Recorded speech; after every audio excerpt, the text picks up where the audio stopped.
monarchy will be shifting in a slightly different direction. I think it's safe to say that change is... The request reached Prince William in a cream palace folder, accompanied by language designed to make approval appear almost inevitable. But when he saw the name Camilla wanted added to the crown's official patronage list, his expression hardened. He read the proposal twice, placed the folder flat on the table, and delivered a rejection so direct that the room fell silent. The monarchy had just drawn a line, and it ran straight through the royal family. Before we go deeper into what this really means for the royal family, make sure to subscribe so you don't miss a single update. William remained seated as two aides waited for him to speak. He had reached the paragraph describing Tom Parker Bowles as a natural extension of Camilla's public service, and his jaw tightened. The Crown Patronage list, the official register of people entrusted to support charities in the monarchy's name, was not a decorative honor. A place on it could bring royal invitations, palace staff, national platforms, and the protection of an institution larger than any private family. The future king understood why the request mattered. Tom was not simply being offered a charitable task. He was being positioned inside Crown service, the network of official duties performed on behalf of the sovereign, and that change could outlast the people who arranged it. William read the pages again. They included a food security portfolio, talking points, and a schedule for engagements. This was no passing idea. Someone had revised it repeatedly and moved it close to approval. William picked up his pen. He did not postpone the request or ask for softer wording. He wrote an instruction in the margin. No member of the Queen Consort's private family should enter Crown service without proving an independent national role. Then he closed the folder. One aide lowered his eyes. The other understood that the sentence would travel farther than the room. Camilla received the decision from a palace secretary behind a closed door. The Queen Consort held her expression steady, while the official explained that the proposal had been rejected. She asked no question until the aide left.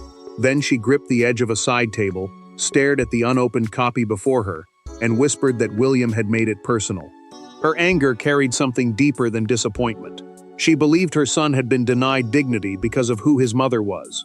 The rejected folder then began moving toward King Charles's office. Charles would soon have to decide whether to defend his wife or support his heir. As it left William's desk, the dispute stopped being a question of patronage and became a test of blood, marriage, and royal authority. Behind the official wording were three people carrying three very different fears. Camilla saw an opportunity to secure dignity for a son who had spent decades near royalty without belonging to it. Tom understood that acceptance could transform his public standing, but also expose him to accusations of privilege. William saw something more dangerous: the quiet expansion of a private family into an institution he believed he would one day be responsible for protecting. Camilla had spent years watching her children live close enough to the monarchy to feel its pressure, yet too far outside it to receive its shelter. Tom Parker Bowles, her adult son, had built a public career as a writer and broadcaster, but he held no constitutional role and no official palace position. A constitutional role meant a duty formally connected to the functioning of the crown, not simply a family relationship. That difference mattered because public sympathy could vanish the moment private access began to look like inherited influence. Camilla believed the proposed appointment could correct that imbalance.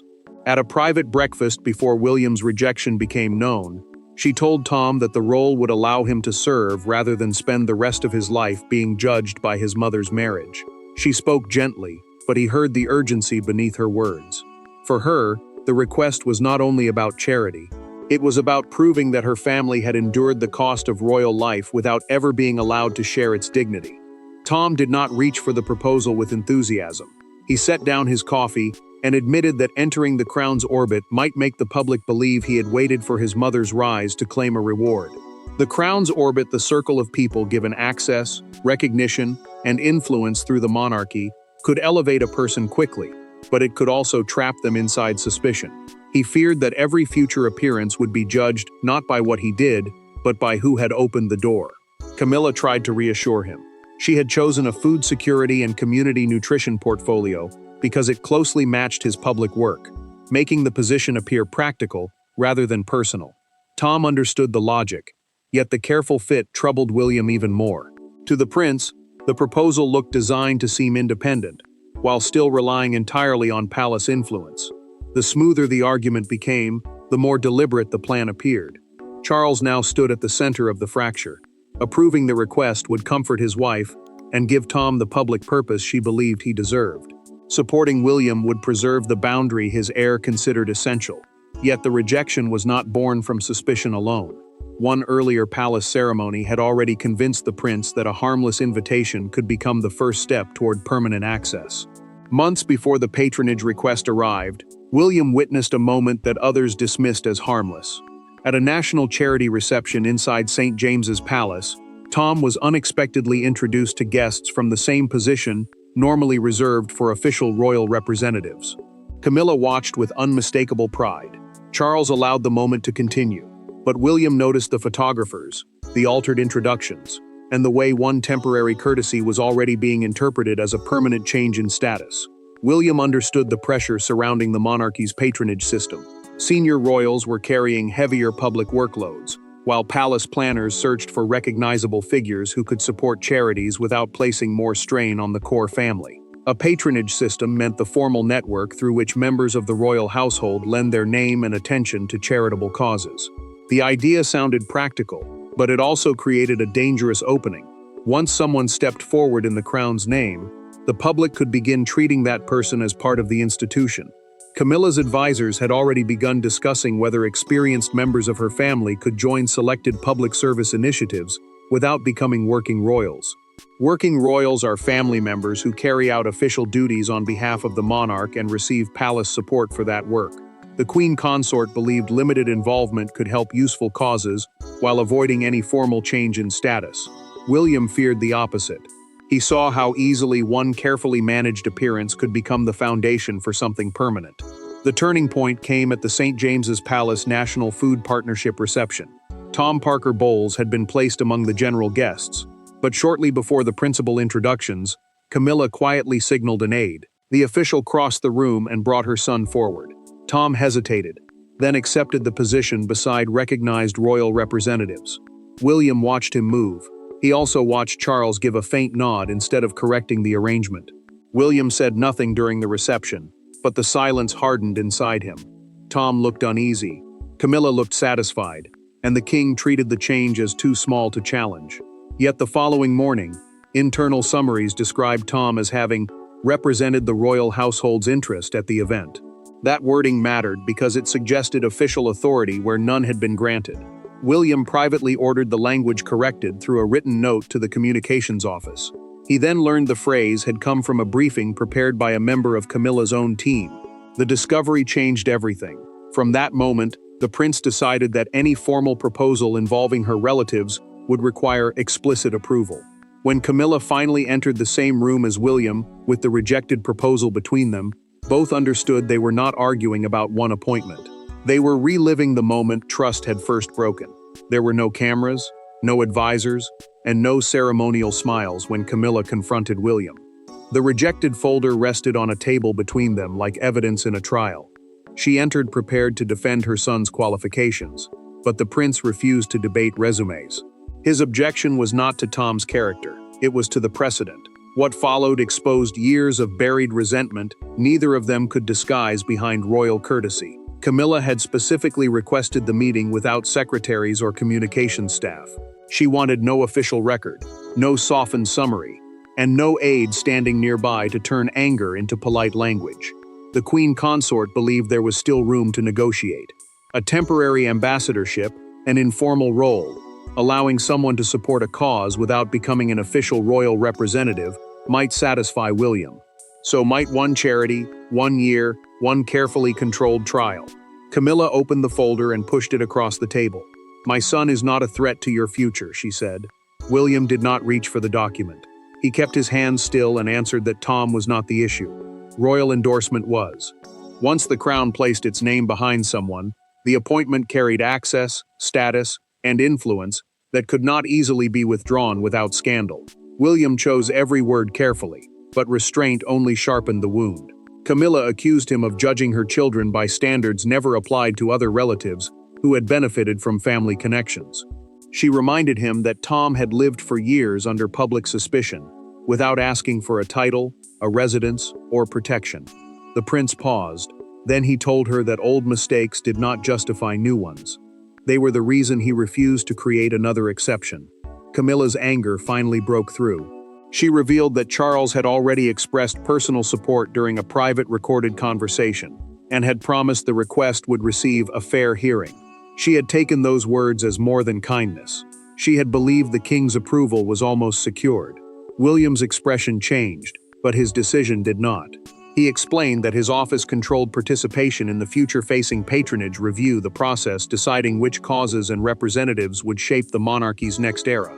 Charles could offer sympathy, but no verbal assurance could replace formal agreement between their households. Camilla understood then that the rejection was final. She drew the folder back, closed it herself, and rose without asking for another compromise. Before leaving, she warned William that he had forced his father into an impossible choice: support his wife or defend his heir. That warning reached Charles within the hour, and the king soon discovered that the crown on his head did not guarantee control over the monarchy taking shape beneath him. Camilla believed the king could overturn the rejection with a sentence. Charles initially believed the same. But inside the machinery of the modern monarchy, authority had already begun shifting toward the heir. The patronage review carried William's approval because it concerned the future shape of the crown, the distribution of royal duties, and the credibility of those acting in its name. Charles could challenge his son, but doing so would expose a division the palace had spent years trying to conceal. William had been given a central role in restructuring royal patronages, the official charitable associations carried in the monarch's name. His task was to make future appointments sustainable, publicly defensible, and compatible with the monarchy he expected to inherit. That responsibility mattered, because a weak appointment could damage more than one person.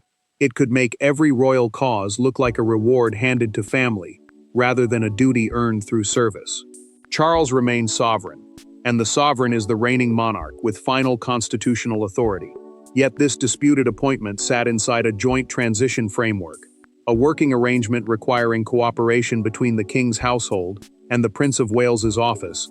As power gradually shifted toward the next reign, the monarch could still command, but William could decide whether the future institution would support what had been commanded. Charles read his son's written objections in his private study. He removed his glasses, placed them beside the folder, and said nothing while a senior advisor waited. The king felt the rejection as a personal wound. To him, William was not simply refusing Tom, he was refusing to recognize the family Camilla had brought into their marriage. Charles also understood the danger his heir feared. If Tom entered official service, the queen consort's relatives could begin to look like a second royal circle, protected by proximity rather than public duty. That possibility disturbed the monarch because it threatened the very discipline he had promised to restore. A constitutional advisor then explained the hard truth. Charles could force the appointment, but William's office could refuse funding, staffing, scheduling, and long-term recognition. Tom would receive a title without a functioning role, and the failure would become public almost immediately. Charles asked whether others agreed with his son. The advisor admitted that several senior courtiers privately supported William. Their concern was not hostility toward Camilla. It was favoritism. An appointment benefiting the sovereign's stepson would be almost impossible to defend as independent. Charles closed the folder and asked for 24 hours. The delay gave Camilla hope, but it also allowed the rejection to spread through the palace. By the time the king reached his decision, the silence surrounding the folder had become its own announcement, and the first consequences were beginning to fall on her household. The rejection did not remain confined to one sheet of paper. Invitations were reconsidered. Briefings were rewritten. A planned charity appearance disappeared from the calendar before it was ever announced. Inside Camilla's household, the message was unmistakable. William's decision had already become policy. For Tom, the humiliation was not that he had lost a royal role he never publicly requested. It was that the palace now appeared determined to prove how completely he stood outside its protected circle. Tom had been due to join a food distribution charity visit, linked to Camilla's public work, but the appearance vanished from preliminary scheduling. Preliminary scheduling meant the early planning stage before an engagement was formally announced or placed on the public calendar. Palace staff feared that his presence could look like the beginning of unofficial patronage, allowing him to perform royal-style duties without ever receiving a declared appointment. Camilla's communications team received a second instruction soon afterward. Future notices would describe her children only as private family members, never as representatives of the royal household. That wording mattered because it stripped away the ambiguity that had once allowed Tom to stand near official authority without holding it. William was not merely blocking one proposal, he was closing every side door that might lead back to the same result. Tom learned the truth during a private telephone call with his mother.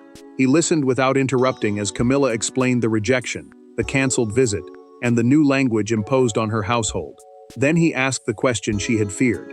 Had she pushed the request further than he wanted? Camilla felt the words like an accusation. She told him she had only tried to protect his dignity. But Tom replied that protection should not leave him looking as though he had demanded a royal reward. After the call ended, the Queen Consort removed a prepared briefing card from her handbag. It contained the announcement that would never be made. She tore it once down the middle and sat in silence. Tom refused to let the dispute continue in his name. Through a trusted intermediary, he sent William a private message stating that he had never asked to become the center of a struggle between the prince and his mother. The future king read it twice. He did not reverse the rejection, but he recognized the difference between personal ambition and family pressure. William responded with an unexpected request, a direct meeting, without advisors, parents, or palace officials. The offer created the first real chance of ending the conflict without either man surrendering his position. Away from the palace offices and the expectations of their parents, William and Tom finally faced each other as two men burdened by a decision neither could now escape. Their private meeting began without warmth, but it also began without performance. Tom arrived expecting a lecture about boundaries. William expected a defense of Camilla's proposal. Instead, the two men discovered that each had been placed inside a battle shaped largely by other people's fears. With no king, queen consort, aide, or advisor present, the dispute finally became honest, and one admission changed the emotional meaning of the entire rejection. William had chosen a private room at Kensington Palace and removed every layer of ceremony from the meeting. No secretaries waited outside with notes. No written agenda sat between them. The only request was complete discretion. That mattered because both men knew one careless phrase could be turned into another palace weapon before either of them had finished speaking. Tom broke the silence first. He said he had never wanted his charity work to become evidence of Camilla's influence. He admitted that he had felt pressured to consider the role because refusing it might look ungrateful to his mother. The confession carried no bitterness, only exhaustion. He had spent years trying to build a public identity of his own, and now one proposed appointment threatened to reduce everything he had done to family access. William listened without interrupting. Then the prince explained that he did not question Tom's integrity or his commitment to charitable work. His objection concerned official crown recognition, meaning formal approval to act in the monarchy's name. After Charles's accession, his formal rise to the throne, the appointment would not look like an ordinary charitable choice. It would look like the sovereign had elevated his wife's son. Tom understood the danger. He said the role could damage them both. William would appear weak if he approved it, while Tom would appear entitled if he accepted it. The future king's posture softened. He confessed that silence had frightened him more than open conflict. A temporary accommodation could become a permanent expectation, and a personal favor could one day become an inherited obligation. Tom then revealed, through a private note he had drafted but never sent, that he had already planned to decline any permanent royal designation. Camilla had persuaded him to wait until William reviewed the full proposal. That admission changed the room. The rejection was no longer a battle between ambition and duty. It had become a struggle created by fear, loyalty, and misplaced protection. William offered a final solution. Tom could continue supporting charities independently and attend suitable events as Camilla's son, but he would hold no crown patronage and represent no royal household. Tom agreed. He also volunteered to tell his mother that the matter was finished. When that decision became public, the palace lost control of the story, but one image outside Buckingham Palace captured why the argument had already moved far beyond a private family dispute. By morning, the rejection was no longer a palace secret. It had become a national verdict on influence, family, and the limits of royal privilege. Some saw William as cold, inflexible, and determined to humiliate Camilla. Others saw the future king defending a boundary the monarchy could not afford to blur. Then one front page reduced the entire conflict to a single image. William beside the crown, Camilla beside her son, and a red line drawn between them. Broadcasters treated the dispute as the first visible test of how William intended to control access to the monarchy before becoming king. Access meant more than entering palaces or attending ceremonies. It meant being trusted to speak, appear, and serve under the crown's authority. That was why the argument mattered beyond one family. If private relatives could enter public service through personal influence, every future appointment would carry the stain of favoritism. Palace officials released a narrow statement confirming that all patronages remained subject to formal review. A patronage was an official link between a royal representative and a charitable organization, giving the cause attention and credibility through the monarchy's name. The statement refused to mention Tom or Camilla. That silence protected the institution, but it also allowed every newspaper and broadcaster to fill the gap with its own verdict. Camilla watched the morning coverage beside Charles. One commentator described the request as an attempt to create a second royal family around the queen consort's children. She switched off the television before the discussion ended. The king did not ask her to turn it back on. He knew the words had wounded her because they transformed a mother's hope into a public accusation of ambition. William felt no victory. Praise poured in from voices calling him decisive, disciplined, and strong enough to defeat his stepmother. The prince immediately instructed his staff not to celebrate the outcome and not to brief against Camilla's family. He had rejected the appointment to protect the crown, not to turn her humiliation into political capital. Outside Buckingham Palace, a crowd gathered beside the gates as newspaper vendors held up a front page reading, "William draws the crown line." The image showed the future king on one side, Camilla and Tom on the other, divided by a bold red mark. That single page captured the public mood: approval, discomfort, and fascination with a family boundary becoming national policy. Tom ended the uncertainty through a concise written statement released to the press. He confirmed that he neither sought nor would accept a crown patronage. Charles could no longer revive the proposal without ignoring the wishes of the man it was meant to benefit. The final answer came not through another announcement, but through a restrained family meeting, in which Charles chose the crown's boundary, and Camilla was forced to release the future she had imagined for her son. The dispute ended in the same way it began, with a folder on a table. But this time, Charles, Camilla, and William were all present when the king closed it. No appointment would be made. No substitute title would be created. Tom would remain connected to the royal family through love and marriage, but not through crown authority. The decision wounded Camilla, relieved William, and forced Charles to admit that protecting the monarchy sometimes required denying those closest to it. Charles spoke first. He formally confirmed that Tom's name would not be added to the crown patronage list, the official record linking approved figures to charitable causes under royal authority. The king also accepted William's broader principle. Private relatives of the monarch or consort could support charities independently, but official patronages could never become tools for raising family members into public positions. Camilla listened without interrupting. Then she turned to William and asked whether he had ever considered what the public rejection would do to her son.